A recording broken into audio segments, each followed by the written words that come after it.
stretch before coffee. Ladies and gentlemen, gentlemanly ladies, my LGBTQ family. Where you at? Where you at? Where you at? Welcome to a special weekend. Coffee with Dragon. Special session. Special daylight session. Grab yourself a cup.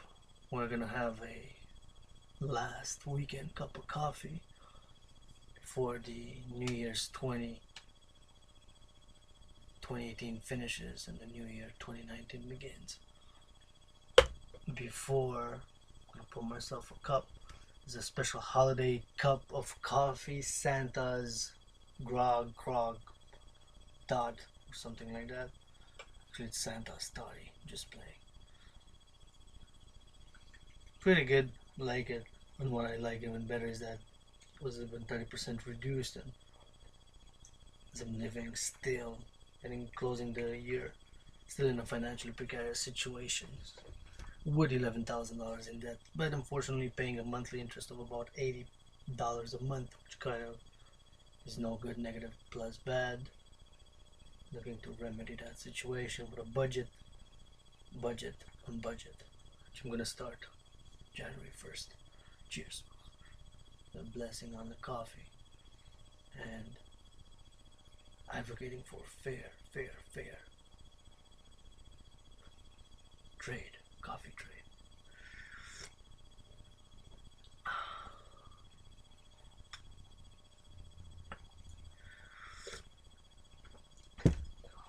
Have a special occasion.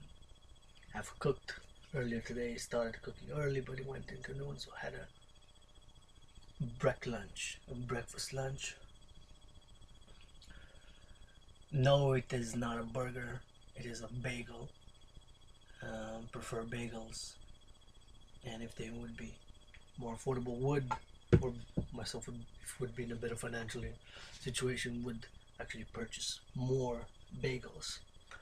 So, cooking with Dragon, parallel coffee with Dragon. Do you cook? Let me know if you cook. What do you cook? What do you like to eat? Never cooked in your life? Only fast food, only restaurants, only this and that. 3 times a day, whatever.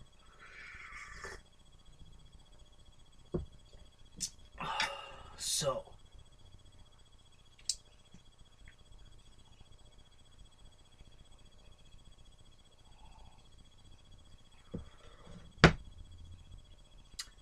bagel, cheese, and egg in it, and a little salad.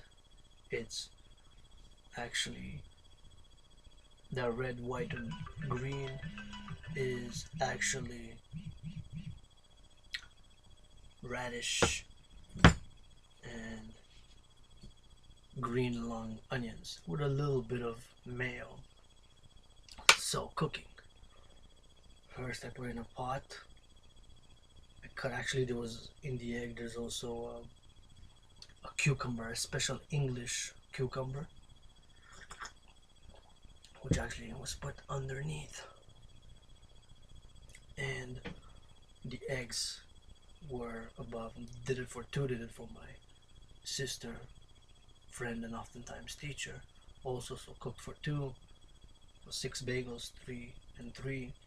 And the bagels, cut them in half, put 6 on each bagel, 6 pieces of cheese, mozzarella cheese, in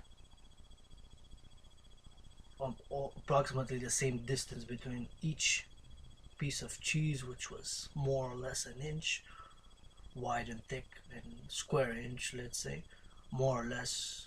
They were not all equal size, but about the same. But and the distance between them was in a roundabout, like 6. So 3 half and 3 on the other half. So 6 pieces, and they melted. Put them in the oven. Had 2 different plates because they were 6, so they were a lot. And have the big plate. So put them together in the oven, and the cheese just melted perfectly. As you can probably see, this is real, raw, unedited, unfiltered, unphotoshopped. This is real life, real coffee. Real food with Dragan. Unedited, unphotoshopped. No lights but the daylight today from the sun. Meditation. Now in the south, it's of course summer in Brazil, right? Argentina, Chile, where we go. Now on the equator, it's summer. Australia, right? It's summertime. While here in Montreal, Canada, we can't get more Canadian than this. Skating rink is about 1 minute walking. It's about 37 meters or 77 yards from here. Not even a full football field. And actually, if I could show you. My skating rink is right there. They were skating this morning, so this is Hockey Town, Montreal, Hawk Island. Can't get more Canadian than this. So back to my cooking. And the egg was put in a separate pot and cooked also in the oven. The whole cooking process took about 37 minutes, if I calculated correctly. To cut, of course, into little pieces. 11 radishes, 2 sets of seedy radishes with the onions. Of course, this is just one bagel with one portion of the meal. So if you can see inside the bagel, I'm gonna show you, it's the egg and the cheese melted perfectly. So it was a really successful meal. If anybody want to finance, please do so. Cooking with Dragan, would love to do it. I've started cooking, of course, when I became struggling. I went on living on my own, of course. Developed increased cooking skills and cooking. Been lived for many years. I moved on my own in my 20s, and so developed some millennial cooking skills. I'm still learning. I'm still getting better every day, every week. I'm willing to try new things, but have some recipes of my own, special, more universal recipes. So this is the bagel, special Dragan bagel with salad. The salad is pretty simple. It's just that it took a long time to cut it in pieces. 11 radishes total, plus the onions. Mayo is really nicely done. But the topic of discussion that I want to discuss is New Year's resolutions. What are your resolutions? Myself have 3 resolutions. 3 resolutions. How about you? Did you keep the one from last year? Kinda did. Mine was kinda to heal, get fitter, and lose weight, which did. More than 56 pounds. As of today, I've lost in weight. I have the videos there to prove it on YouTube and on Facebook. If you check the ones on February with the big belly, you know, I've done pretty well to lose more than 56 pounds, feel better, move better, more energy. But of course, had to make some changes in the diet, not give up everything, since we still cheat and have a sweet once in a while. But was a big soda drinker on the daily. I mentioned this before. Paradoxically, soda, right, is the more affordable. You got other things on the market that are not so affordable, that are healthier. Organic juice, orange juice, organic grape juice, my favorite grapes, my favorite fruit, apples, X, Y, and Z, kiwi, whatever you have it. But the soda, it's the least good for our health, and it's the most, paradoxically, the more affordable, right? So there's 2 dimensions. One is health and one is financial. Right? The majority of people working class, even middle class, struggling since financial crisis. You know, prices going up, things stagnating. You see what's happening in France with the yellow vests. They're doing a good movement, solidarity movement. Have demands, increase minimum wages, reduce the taxes, progressive tax. You know, we're gonna see where they're gonna head. But generally, of course, do agree in principle with the socioeconomic justice that we need to agree to increase minimum wages, increase social assistance, and we gotta combat it also on that perspective that, you know, social assistance on welfare. People take my case right now. I'm unemployed. Received $700 to live off. Got rent, electricity, phone to pay. Got about $156 left. That was my situation in December, right? December 1st, right, to live off food, right? But I volunteered every week, a few days a week volunteering. And when I did receive social assistance and welfare, I volunteered in the community. I volunteered hours and hours and regularly, several days a week even, at times. And for special occasions, I've volunteered and volunteered and volunteered for years in the community. So those people who are on welfare or on social assistance, we should encourage them to volunteer, make volunteering friendly and welcoming and improving that. And volunteering, I'm a big, big, big advocate in a lot of things. Volunteering, you know? Volunteering, there's something special. I value to it, something ethical. What do? You know, of course we have a little bit of selfish side. You know, it's a question of balance, harmony.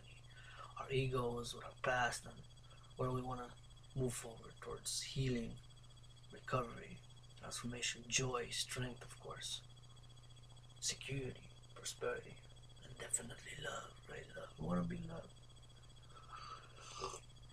There's a big psychological dimension to that, of course, right? Big, big, big one. New Year's resolution, digressions, and more digressions. New Year's resolutions. What is yours?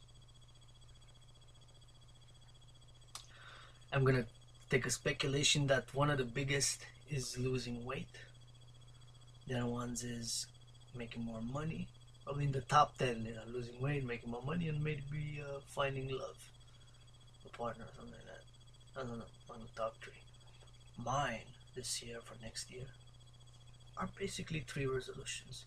One resolution is to increase in acts of goodness and kindness. Second one is to learn more about indigenous issues and affairs, and thus indigenous Native American history, culture, spirituality, and languages. Native American Indians issues, culture, learn more about that. And 3, for good Canadian, North American, Canadian and North American relations, to learn Chinese, specifically Mandarins. It's, from my understanding, it's the most spoken. Not learn it fluently, but learn it enough to have a conversation, to know at least 37 words or phrases, if you will. That's one. The other one is for Israeli-Palestinian peace, and thus world peace, security and prosperity for the whole world.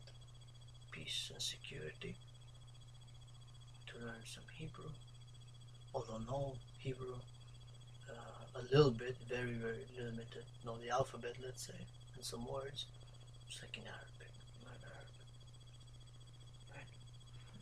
So basically start learning a few new languages. A little bit of Russian, do know a little bit. Not enough to troll you up in St. Petersburg, and definitely. What do you think about that whole affair? Okay, so let's recap. 2018 was a year which many use this word, although we seem to have different understanding of this word and what it really means.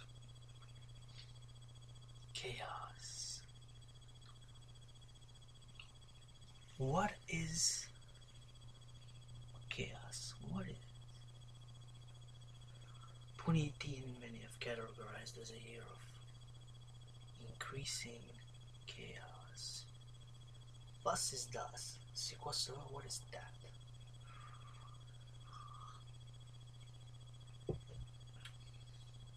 You tell me. You tell me. I don't know. I mean, I know a little bit, a bit more, something on the side, something from above, something from below, something from... Anyways, 2018. Trade war began, of course. Of course, the wars going on in the world still continue, but on a major new development in the geopolitical sphere, at least financial and trade and economic wise, was the trade war which Donald Trump began. Of course, fight me in a boxing match, Donald, Canadians, US border in a rink made of Canadian aluminum and steel, financed by yours truly, Donald Trump, financed that rink. Anyways, imposition of tariffs on China, more than $200 billion. Remind you that 1 billion is 8,000 million, is followed by 9 zeros. On Canadian steel and aluminum. This was the worst financial decision by any US president ever in regards to North American prosperity, security, and partnership, and to us Canadian allies, friends.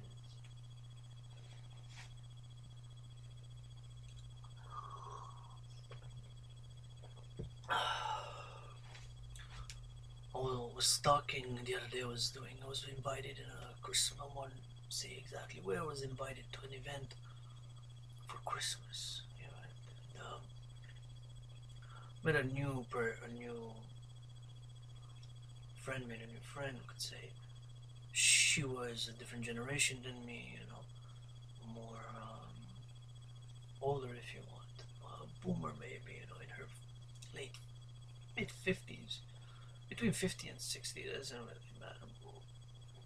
She could have been my mother, that's for sure, like, in those terms. Although they'll try to fight ageism, but just for conversation's sake, or for the understanding's sake, we had a discussion. And she ended up saying that she was an American born. She married somebody who was Canadian, who was an American. I said, where from the United States? United States is 50 states, 51 states. Where in the United States?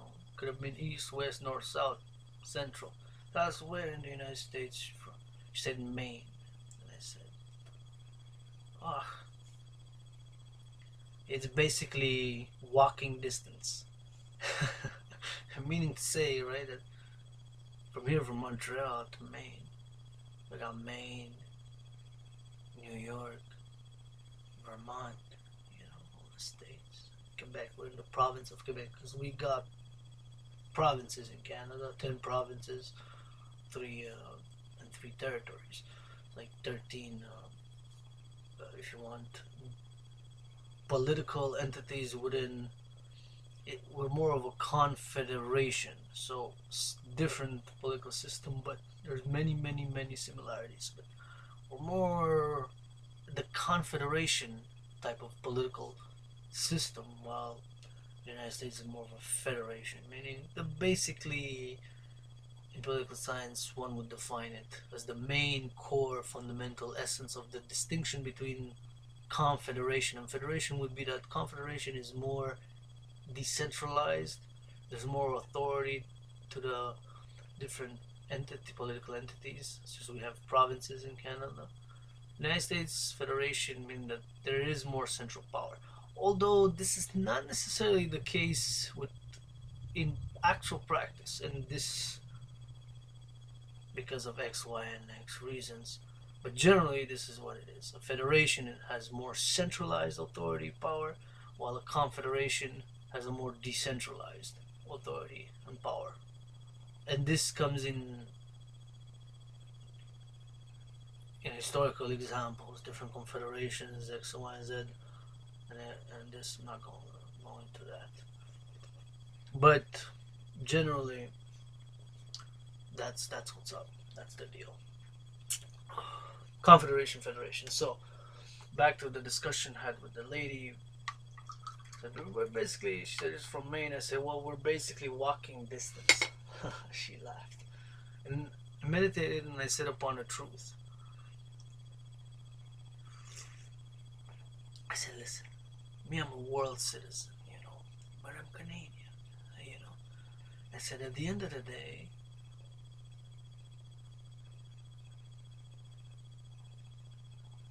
we got you guys, America, United States of America, down south, because you can go east, you can go west. Canada, our motto is Ad Mare with Muscat Mare, in Latin meaning from sea to sea. And there's two oceans, the Pacific on the west coast, the Atlantic on the east coast. And we got you guys down south, because up north there's the Antarctic. There's ice and more ice and more ice. Polar bears are pretty cool, but they're not a threat, nor they could be potential allies, of course. I'm not gonna go into the polar bear politics here, not for this cup of coffee, but unless Wallace's comment is that love polar bears. I think they're just so lovely, just beautiful. How white, just walking around. I just love how they walk. So preservation, definitely, I'm an advocate of polar bears. So Warren Buffett, Bill Gates, and Jack Ma, if you hear this, please donate to polar bear causes. So cool, it's not smooth, just walking. Anyways, so having a discussion last week with this woman, married a Canadian. I said, she laughed. I said, Maine. She said where she's from. She's American. I said, we're basically walking distance, right? Just because Canadians, Americans, we had a National Hockey League, but we're two different nation states. But we got one hockey league, the National Hockey League, for more than 70 years now. And I'm not. I mean, I see that we must work together and we must unite, basically. The Europeans are doing it. They've been doing it. Shouldn't we? I mean, I speak English, you speak English. Mexicans are brothers and sisters up in Mexico. Habla español, yo habla español también. I speak Spanish. We can do a good deal. We can work something out, not a war. That wall, that wall. Let's legalize drugs. Let's bring them in, give them amnesty. Brothers, you've been dealing, okay. Let's make a deal. We got a big market, big consumers, our brothers and sisters who want to do those drugs. I mean, with safety and responsibility, man. Work an alternative for the 21st century. Alternative.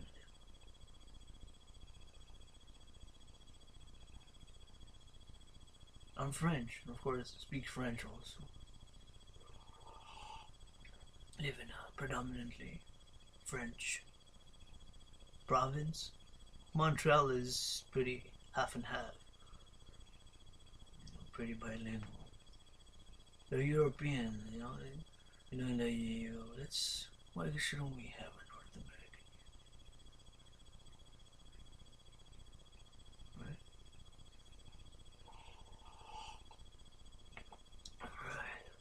Yeah.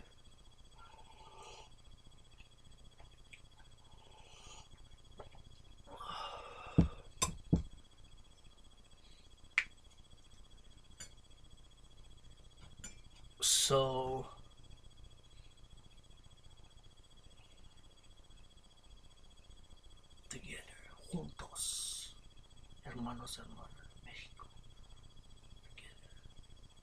Can you imagine this if we would just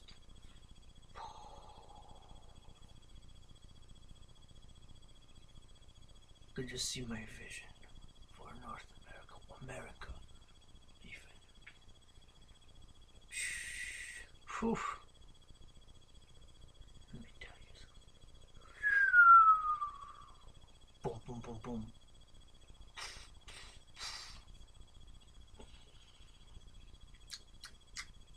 Cheers.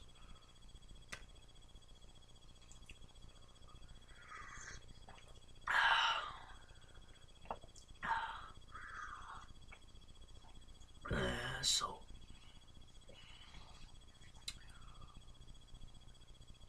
2018 has definitely seen a lot of changes, a lot of bad things happening, some positive, and we gotta maintain positive to work together. But of course, the trade war, let's find alternatives. There are many alternatives.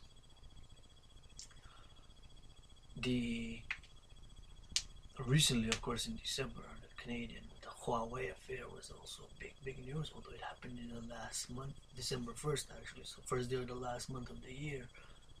Canada arrested Meng, chief financial officer of Huawei. That was a big story. Another big story, of course, was the Syrian Civil War continues, and scary situation.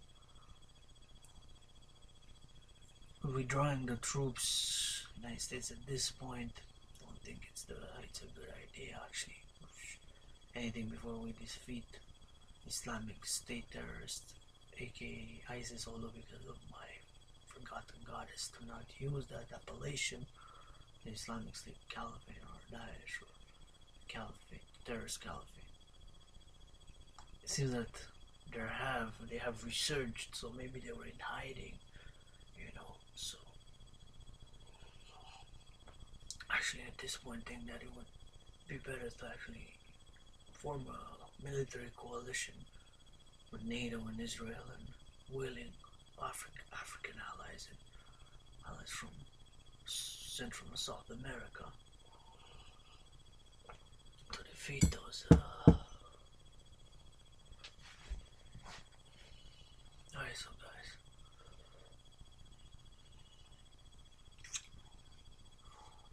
another development in geopolitics diplomacy was, of course, the Jamal Khashoggi affair with Saudi Arabia. In 3 weeks, they were denying, then they they admitted partially, then they fully admitted, but without implication of the crown prince. And there was tensions ever since. Canada, Saudi Arabia relations, and the United States and Saudi Arabia relations because of the journalist. He was murdered in the consulate or the embassy in Turkey, right, by several security or military personnel from Saudi Arabia, whoever was involved. It's a big mess. That's a big mess because we have a lot of dealings with Saudi Arabia.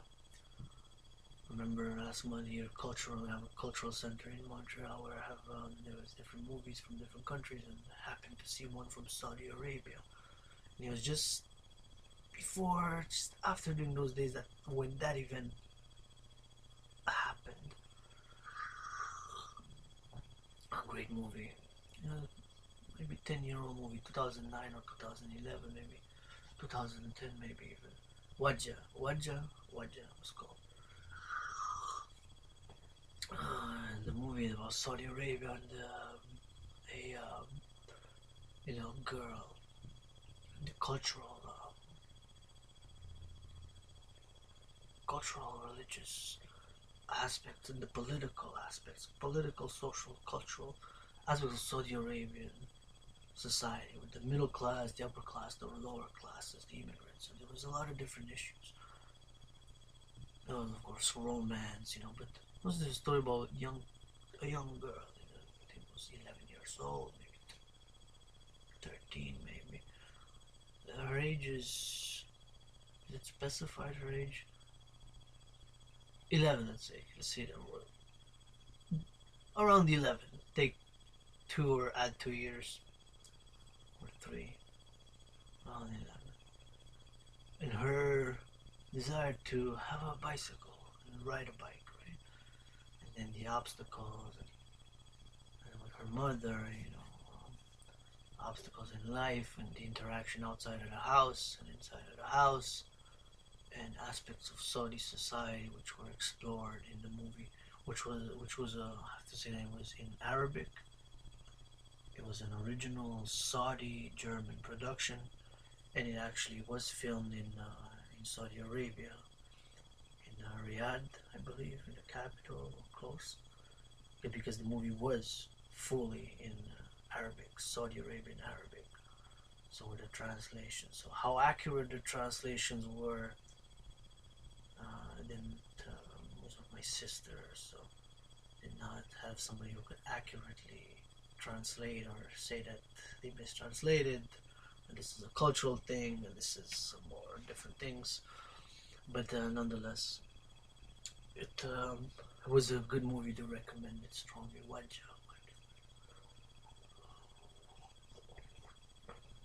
So that was a biggie in geopolitics, since, of course, Saudi Arabia, we have a big trade, and have to mention that the trade is not just around oil, but Canada, United States, and other countries. Of course, we have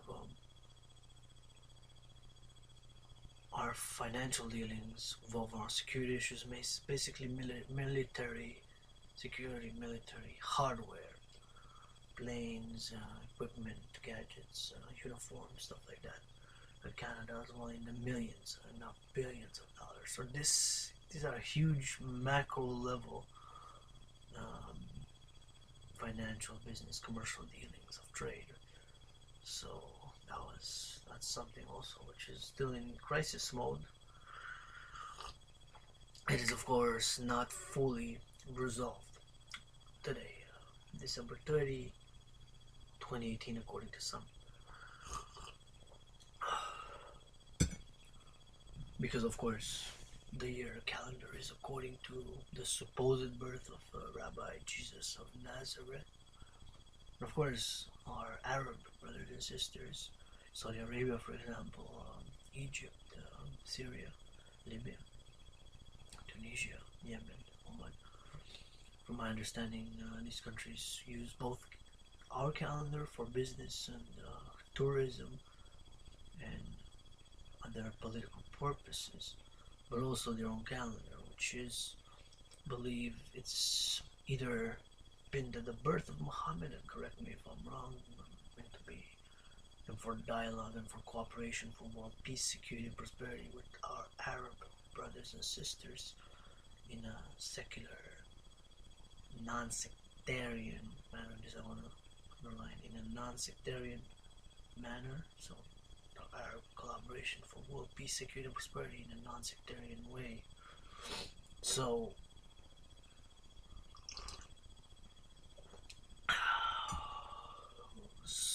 from my understanding, it's either from Muhammad's birth, around 630 or 611 or so, 600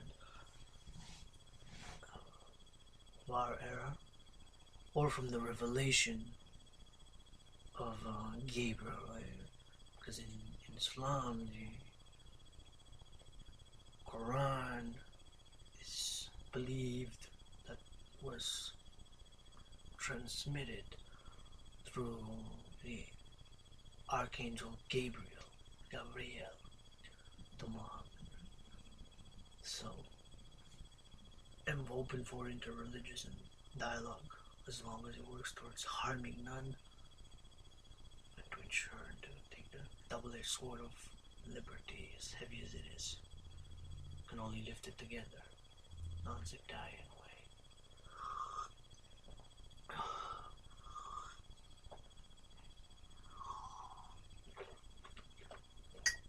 So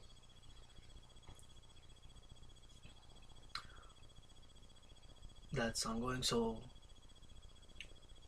to finish on that note, that the Arab world is, I think, in the year 1437. Might be mistaken. A few years. Gonna have to check. I haven't checked in a while. I don't know exactly the year, but I think the year is about 1437 or 42. Um, it's related to the revelation or the birth of Muhammad, Prophet Muhammad. Now, back to today. Now, same time. The situation is this. Myself am healing.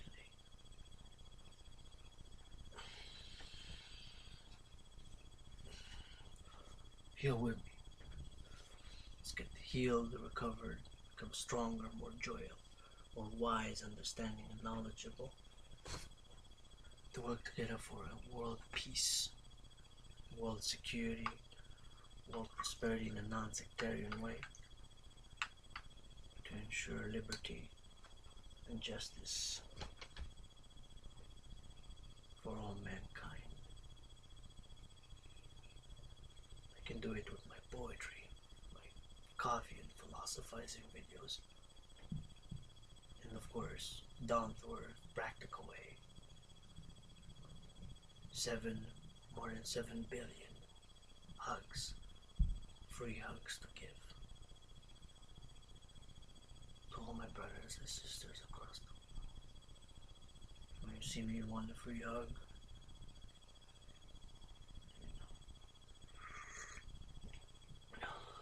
Coffee with Dragon. Special weekend, end of the year resolutions. Recapping the 2018 year.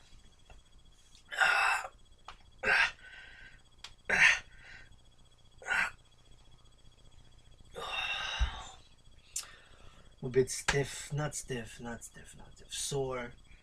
My thighs because I went dancing last night with my sister, friend, and oftentimes teacher. So I've worked out more than 3 hours. I've danced at least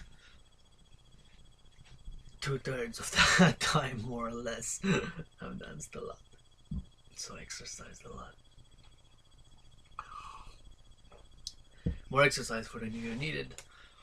Continuing and increasing what I've done in the past year. More volunteering and recapping big stories. The markets, of course, were swinging up and down and up and down. Just recently in the past month there were several big drops, right? So economically, financially, the tariffs, the trade war is big news.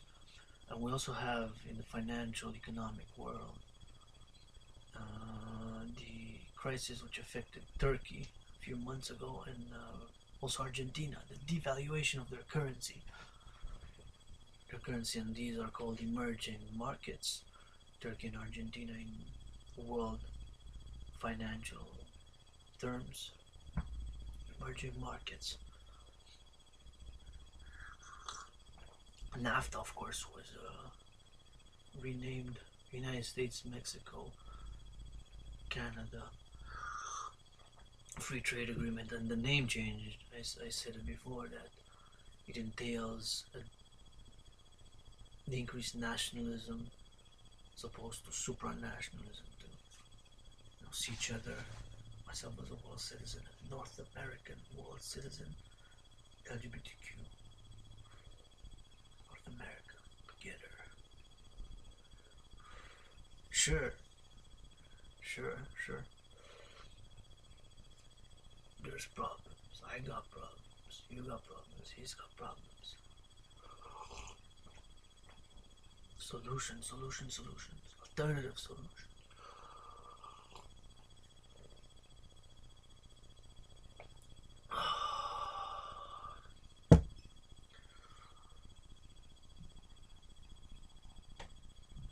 So 2018 was very eventful, but many other years were. but increased geopolitical tensions. Certainly tensions have increased and relations have deteriorated. Right? We've seen the election of several very right-wing, some say far right, but too right. I would say too right, too much in different countries of the world. Brazil is the fourth or fifth most populated country on the planet. The second most populated in the Americas, including North, Central, and South, of course, America, Brazil. This after the United States in America, meaning from North, Central, South, all of the Americas, right?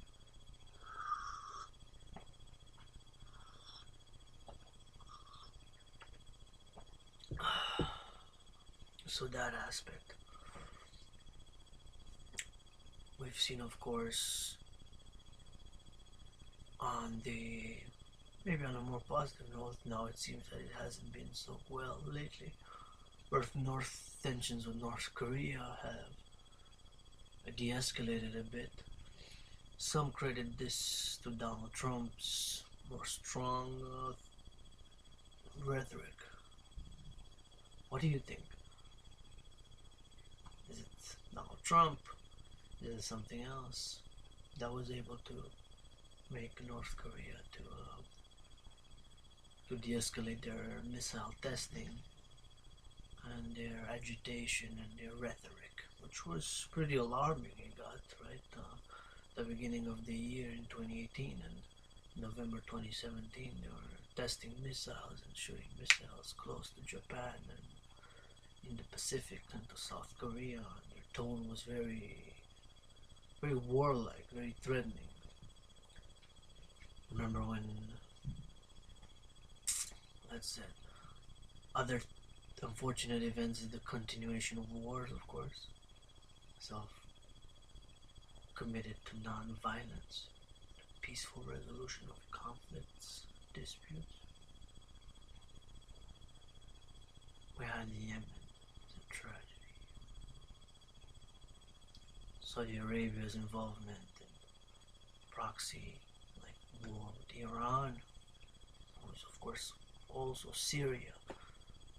And this in Syria, of course, the continuation has been 7 years, right? Since the Civil War started, right? 3.5 years since the war started in Yemen. That's interesting, that's half. Right? So 7 years the war started in Syria, and 2.5 for Yemen.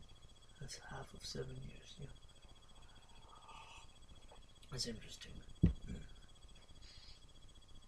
Something about that. Eschatology, maybe. Yeah. So 7 years of civil war in Syria. So many different factions arising, fighting each other, different groups, just armed groups, insurrection.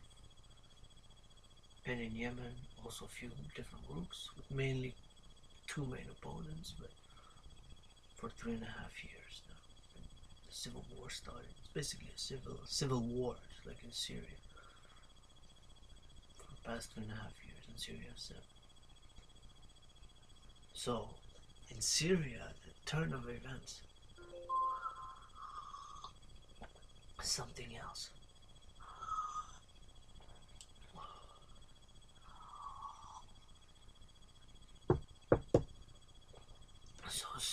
So, and that's the paradox of Syria there, because it started with a protest in the Arab Spring, and then the civil war started, armed groups started appearing. Who armed them exactly? Some say it was the Turks, some say it was Russian intelligence, some say it was actually American military interests. You got 3, possibly even more potential than these 3 main ones.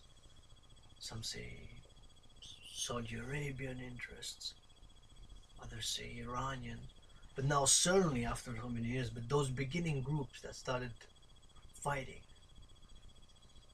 against the government in 7 years ago in 2011, when the fighting started. So it started in the Arab Spring, right? Arab Spring lasted a few, some say a few months, a few years spanning. But in Syria and of course Libya, it turned violent. But Libya, Gaddafi, after a few months, he was executed. He was finished. Although Libya is also a Libya it's a tragedy. It's a tragedy. Really, it's tragic. But in Syria, Assad is still there. Assad, Bashar al-Assad, and it's different. Whoever armed those first armed groups, this is what happened. They started a civil war. They were protesting. The security forces, the police forces of Bashar al-Assad started shooting in the civilians, in the unarmed protesters, in the demonstrators. Somehow, what happened was that there appeared armed groups, whether it was actually defectors from the military, because in that chaos it happened in days, weeks, and months, it happened different levels of speed, right? A few days after those people got shot by the police, by the security forces of the government of Assad's regime. Maybe it was even people from it's not necessarily, maybe it's half and half, maybe it's 2/3 and 1/3, right? Outside from Turkey, Russia, and maybe even criminal arms smugglers who don't have any loyalty to any government or state, right?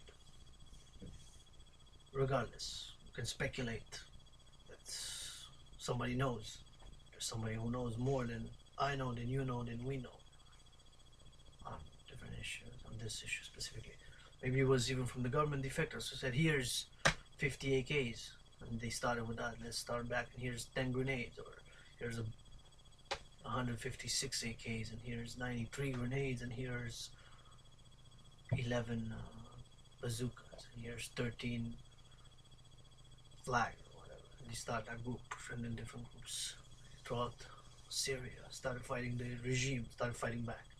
That's how the civil war started, right? 7 years ago in 2011.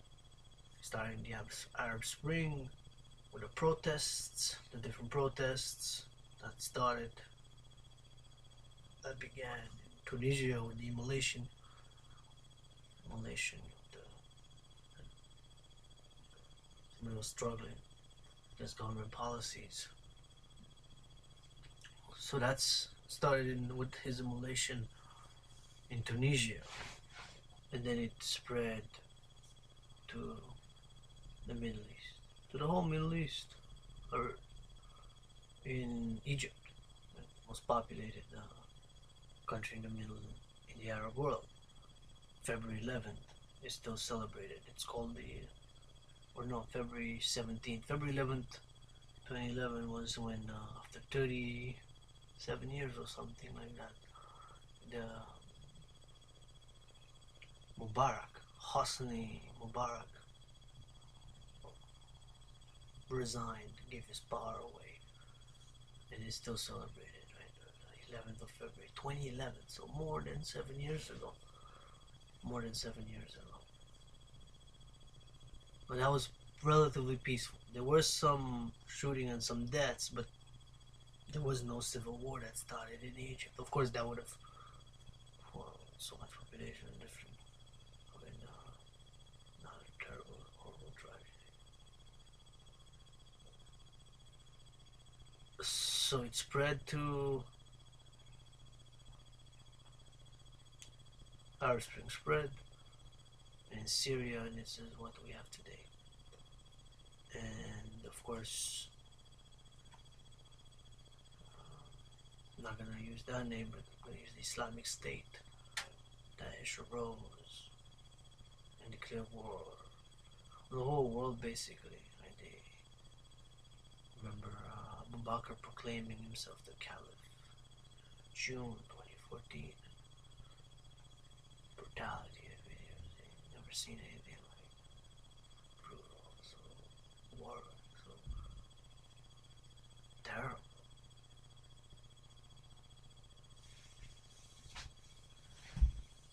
And the paradox of this was that Eastern nations and Western nations all went to fight against ISIS. Also because, I'm not gonna use that because of my goddess, Islamic State, who went there together. Opposing, of course, the same group, but at the same time, some backing the regime of Assad and some going against, asking for regime change. Mainly US and NATO allies, with Russia and Iran and somewhat China, actually, paradoxically enough.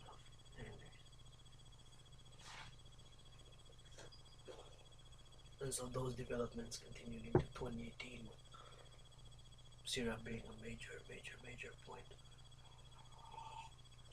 in the war, mainly because of Israel's intervention recently, in this past year, that is 2018, more than the 7 years prior. And of course Russia claiming that the IDF, mainly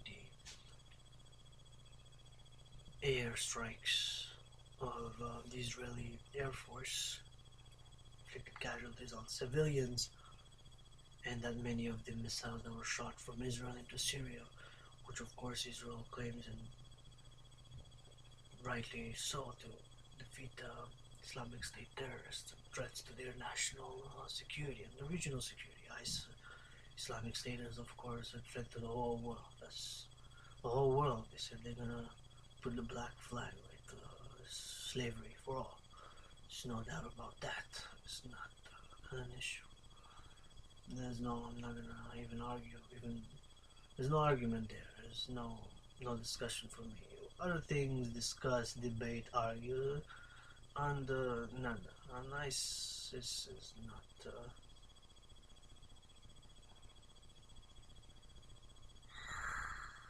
So, peace, harmony, and love to the world.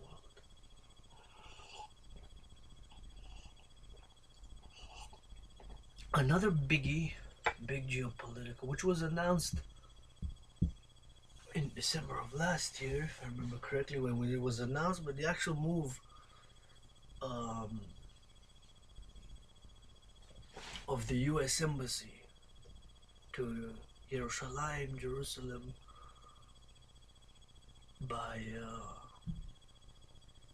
Donald Trump, to move the embassy, was announced in December last year, but it was just in May, I believe. I don't forget the date. In May of this year. So this was the United States is the first country to move the embassy to Jerusalem, right? Which was very welcomed by the Israeli government, you know.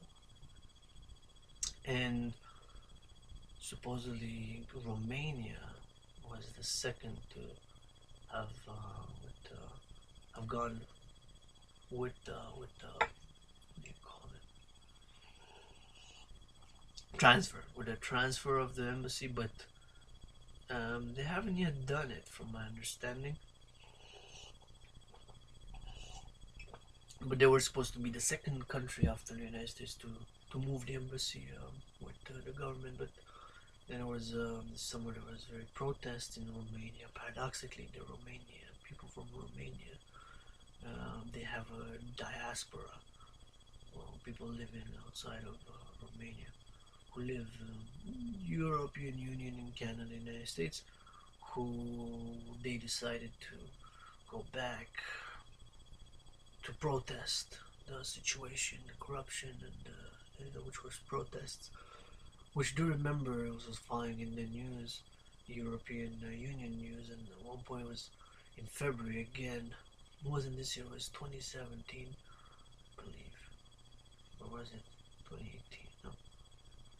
It's 2018 this year. It was, wow, that's interesting. Time. 7 years, 2.5 years, 42 months. No, it wasn't that long. It was either this year or last year in February. Maybe this year, the beginning of this year. So they had this thing called in Romania called Order 13, a law, order law, or Order 13 law, or Law 13 order, something like that. Like whatever. That's mistranslation. Who knows? Or translation. Something about a Law 13 or an Order 13 or both together. They, like, you know how political jargon goes. Sometimes it's words that are, so is something to do with law, something, number of the law, or the order as they call it, 13 is basically a law, but the proclamation or the order which brought a lot of disorder was Law 13, let's say. And this law was something very, very, never seen this before in any country. It was to, listen to this, it was to decriminalize, to not be punishable in a court of law, charges of corruption up to 50,000 euros or dollars. This was maybe translated Canadian dollar in the US dollars. 50,000. Now this is a lot of money in corruption wise. This is a lot of money. A lot of people don't make that their whole year working hard, right? You make half of that maybe. So to decriminalize charges. So somebody who's, let's say, got below $50,000 corruption, he got $48,000 in corruption.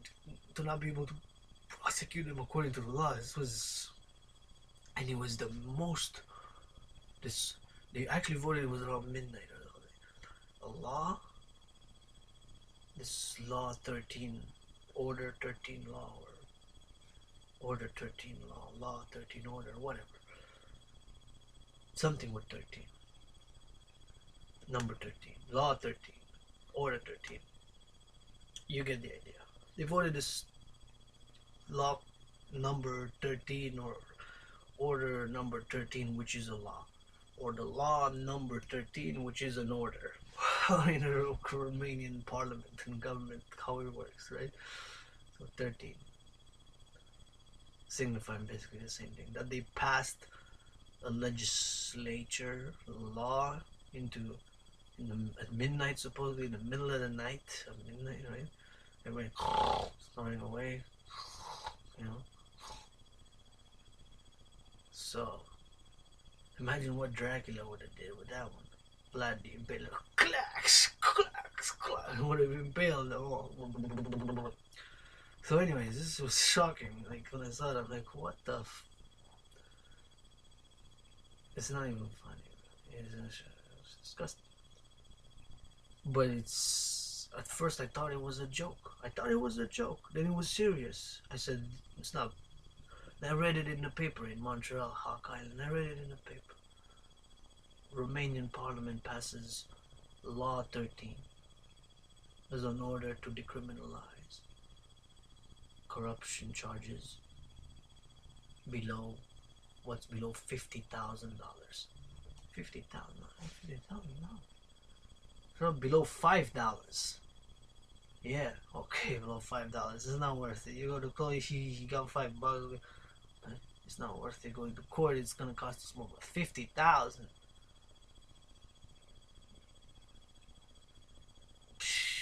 I thought it was a joke when I read it in the paper. And then in February, mid-February, was the biggest protests in Romania since the 1989 December protests, during when the revolution happened. And actually, interestingly enough, was the only communist leader in Europe to get executed, and the only violent revolution overthrow. It was almost a mini civil war that lasted like 6-7 days. Very, from December 17th to December 24, when Ceausescu was arrested, and then I was out, but there's a lot of casualties, which even today people don't know who shot and who ordered the shooting. There's still controversy over there, and more than 1,300 died. And Ceausescu got executed on Christmas Day, paradoxically. And they're a Christian nation, Orthodox Christian nation, right? They celebrated this year, went to church a lot of them, like 2/3, 66.6%. which is 2/3, right? 1/3 is 33.3333%. I went to, I got killed on the 25th of December. Got shot, executed by the military. Ceausescu, whatever, Ceausescu. Right? On Christmas Day, December 25th. The only communist, was a dictator, communist dictator for more than 20 something years. Anyways, so they protested the law. 13 was the biggest protest ever. So the government had no choice. It was forced to rescind the law, to get rid of the law. Of course, it was hundreds of thousands of people in the street. And we were going to have a second revolution. But what a lie it is that to wear. I've never seen that in any other country in the world. What a shameful, disgusting, criminal thing to do. Vote a law in the middle of the night. Law 13 to decriminalize to help your crony fucking friends. Corruption. Impaled. Anyway, so back to the news. In the embassy move of Israel, and I believe Guatemala and Uruguay was supposed to move, and several other countries. It seems that not so many countries moved. Maybe what, up to today I'm gonna check after making this video exactly how many countries have moved their embassy to Jerusalem, Yerushalayim. I think that it's only about 3 at this point in time. I think Romania was supposed to be the second, but they didn't go through with their laws and parliament, and it didn't move. It didn't get there. That was a big move in geopolitics because it upset a lot of people. Said it was premature. It upset a lot of people in the Arab world, of course. Palestinian authority, in favor of brotherly, friendly, peaceful, cordial relations for Israel, for Palestinians. You can't negotiate with terrorists who want to destroy you. Impose slavery. So that's one issue. The other issue was that our main news, of course, was this, again to Israel, was Israel increasing use of its military, especially the airstrikes, to take out security risk targets inside Syria, which Russia was very vocal to denounce a lot. So this created a lot of tension. It was, of course, in the news very much, and because the war continues, and it seems now is the past 2 weeks that ISIL, the Caliphate, the terrorists, made a combat. So we have a changing strategic ally. France. I'm gonna finish off with France. The Yellow Vest movement started on November 17th officially. Fascinating.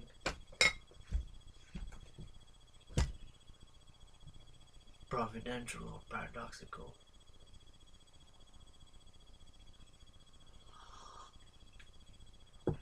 Movement. Who are they? How they begin? Grassroots. It started November 17th with a major protest protesting the increases on gas because of taxation, of increased taxation that was supposed to come into effect, right?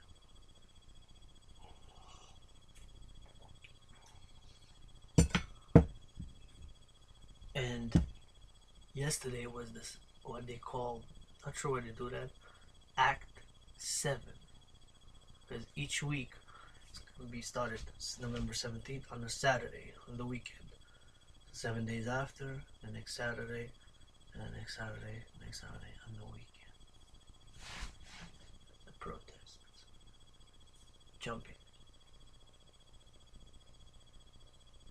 So Act 7 was yesterday. It started November 17th, demanding for the gas. Now it expanded, became a big movement asking for the resignation of Emmanuel Macron, asking for deep financial, social, and political changes. Paradoxically, some say that 2/3 of their demands are far left, meaning socialist, communist, and that about 1/3 or so, somebody from 5 journalists decided this, it's not me, about that percentage, that are far right. And you say far right and far left, and they're together in a movement. If that's not a paradox, not apocalyptic, the apocalypse.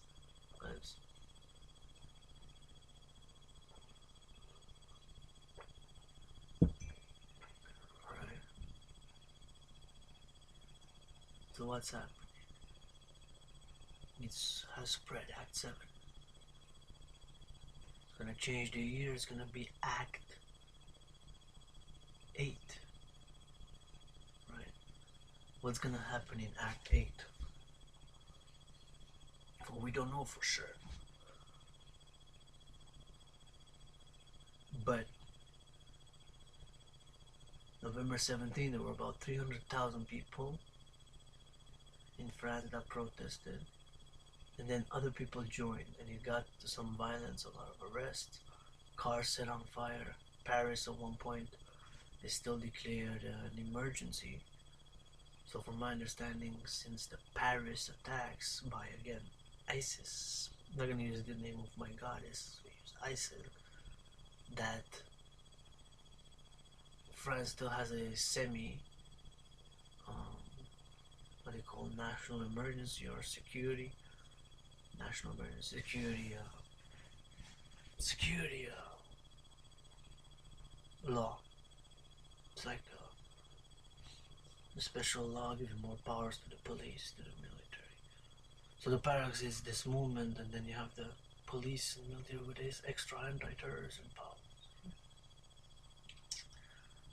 And of course the tragic attack in Strasbourg, which was again, because supposedly we defeated those guys, supposedly claimed by another ISIL, Daesh or Caliphate member, was Strasbourg. He attacks there, several dead people, and supposedly he got killed himself, or shot by security forces in France. He attacked in Strasbourg, that beautiful, colorful, lively Christmas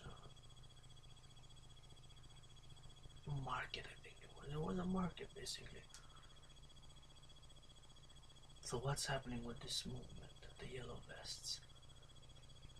I've done a little bit of research on it, and it pains me that there's so much conspiratorial aberrations, paranoid things, and people, I heard this word a lot, said, being used so much, globalists. What's this term about? So you got people coalescing around this term, these imaginary evil beings. What's going on? What is it? What do we want? Do we want to go back to nationalism? We've been there. We've been to 2 world wars because of nationalism. It's time to move forward. Yes, there's economic, financial, there's alternatives. Cultures, peoples can mix freely, mingle, dance, love, laugh together.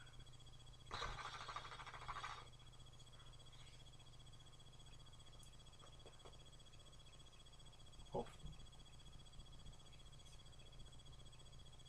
So this movement is fascinating in that it's grassroots, but at the same time, it's taken dimensions which seem to be, or has integrated paradoxical elements, I would say. And this has been discussed, that this movement is not radical, and say it doesn't start as a radical movement. It started, as I said, because of protesting against increasing taxation on the gas, which of course is justified for fair economics, for fair finances and for fair trade. Free and fair. Yeah. And the paradoxical part is that by integrating or by taking on different issues, after beginning with this main issue, supposedly there's elements from the far left and from the far right which try to influence it to their own benefits, right? To their own, and both elements of those, they're basically, the problem is that at the essence they're authoritarian, both of them. And this is, I'm not cool with, I'm not down with. I don't want to play that. Authoritarianism, stuff like that. We can have social justice, we can have peace, harmony, love, without authoritarianism. Sure, we can be strong and just and fair, but also nurturing, loving and caring. It's balance, right? Like liberty and with security, private and public. Balance, harmony, equilibrium. That authority, is people on the far right or who are authoritarian. There's people on the far left who are authoritarian, who want to dominate the human race for their own selfish motives and purposes, and because of their own fears, right? For X and Y psychological reasons and motives, which are different for some many have in common.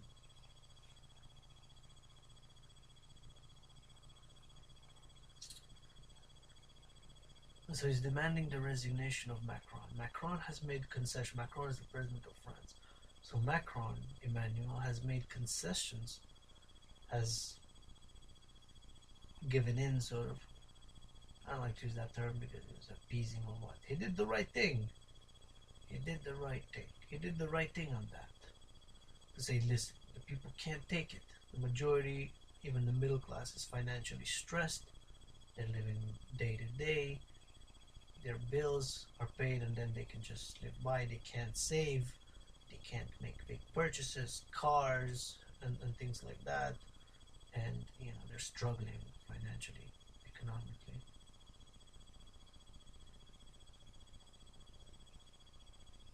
He said, I'm going to put a moratorium. I'm not going to go through with this. My government is not going to go through with the increase in gas prices because of, from my understanding, VAT, what's called in economics, value added tax. So this is forms of taxation that the government, for XY reasons, ecological, subsidy wise, or protectionist, can be different reasons why this is done. Increased taxation on consumer goods, and such as transport, it's gas, diesel, and regular, right? So different percentages for diesel, different percentages on an increase. It's going to increase the price because that tax is going to be added on. So it would have increased the cost of living. Simple economics, a financial stress that the people already cannot afford anymore, right? And he also, Macron, which he did the right thing, he announced that starting 2019, which is in 72 hours, actually less, maybe from today, actually 37 hours from, in 37 hours from now, it's about 7 minutes to 3, and about 37 hours is 2019. So he announced an increase in the wages.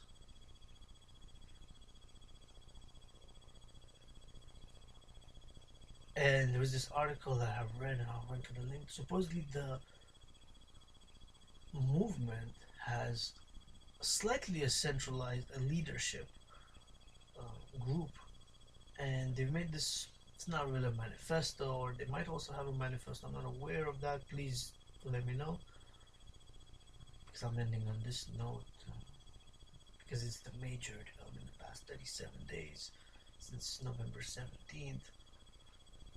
Actually 42 days. 42 days. Yeah. So today, 42 days now into the movement. The Yellow Vest movement.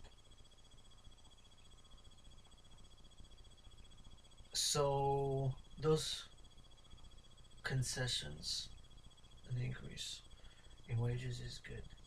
And supposedly the movement has demands, has several demands and requests that I've put on.